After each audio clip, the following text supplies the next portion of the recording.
Alright, here we have the Lord Drakkon figure from Super 7.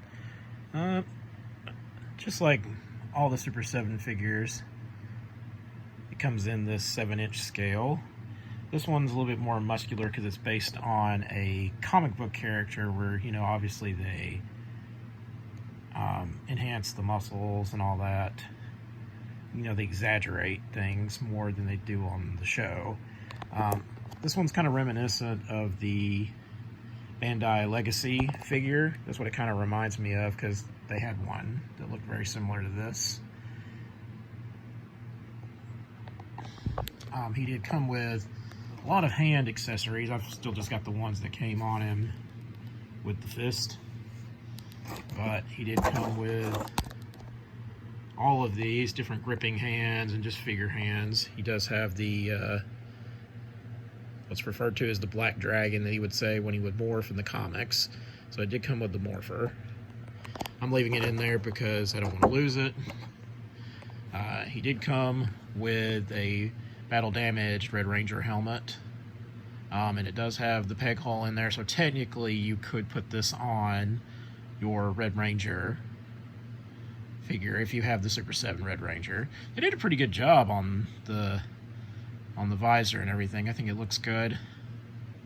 You see it kind of has like cracked indentions and everything where it was smashed a little bit. Very well done though. These figures, you know, are a little bit more expensive, so that's one thing to keep in mind if you're thinking about getting one of these. He does have like the normal posability. The head can only go up so far though. I will say that if you're wanting to look super up towards the sky, that's not happening. And it does turn all the way. You don't have a bicep swivel. It just turns on a ball joint. And of course this guy's been sitting in the cold because I just got him today, so I'm trying to be a little bit careful with him. He does bend at the elbows. He is pinless. As you can see, no pins in sight. No thigh swivel there. He does have the ab crunch. The feet do move up and down. I will say that this one, as far as just looking at it, for some reason just looks better than some of the other, basically pretty much all the other Super 7s they've done. I don't know what it is, but like compared to like the White Ranger, like I don't know, like it just something just looks more proportional on this one. And it's funny just to say this, but like something about the crotch I think is what's making it makes it look like the White Ranger is wearing a diaper, in my opinion. Like when you pose him, he won't look so bad, but like having him straight in the package looking like this, you see the difference. They wanted to make him look more formidable, so you can tell that Drakkon's just slightly taller than the White Ranger. And of course, the White Ranger is more in line as far as what they look like on the show from the Japanese footage. So notice that the legs and the arms are skinnier, and where a comic book, they're going to exaggerate the muscles. So that'll be one difference you'll see if you get him. So he is more of an imposing looking figure, which is what you would want, because he's supposed to be a villain. But just to have a comparison there with the White Ranger. And I decided to start the series because he is the newest figure, but Tommy's also arguably the most famous Ranger there was. And obviously in the Super 7 line, there's already 6 of them, which I'll be covering on this channel. He does come with 2 other heads. You've got the grunting face with the lines going down his face, and if you've seen the comic books, this is pretty accurate to that. And to me, it looks like Tommy. I know a lot of people online were saying that this doesn't look like him. To me, this looks like a cross between the comic book one and obviously JDF. It looks like him a little bit. You can see it. I think it's one of those things that, like, once you see it, like, up close, like, I see it there. That looks like him when they did the little promo for the comics. Like, this looked like him from that promo. I think that's where they're getting this image from, because that's what it looks like to me. So I think it looks like him. And a lot of people online are saying it's not, but I don't know. I think it's a pretty good representation of him.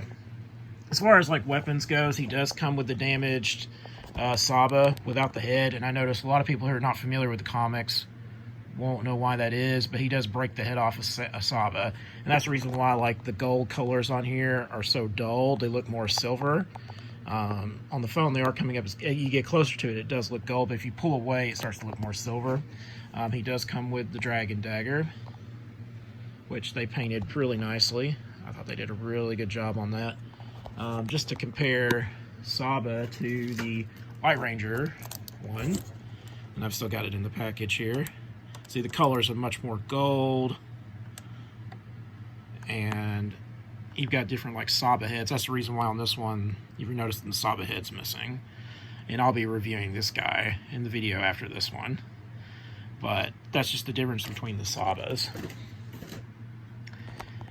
So all in all, I think it's a good figure. I think it's probably the best one they've done so far as like the Rangers go. Because there's something about the scaling looks better in my opinion. Like, I don't know, he looks less like he's wearing a diaper. He looks more similar to, like I said, the Legacy Bandai one.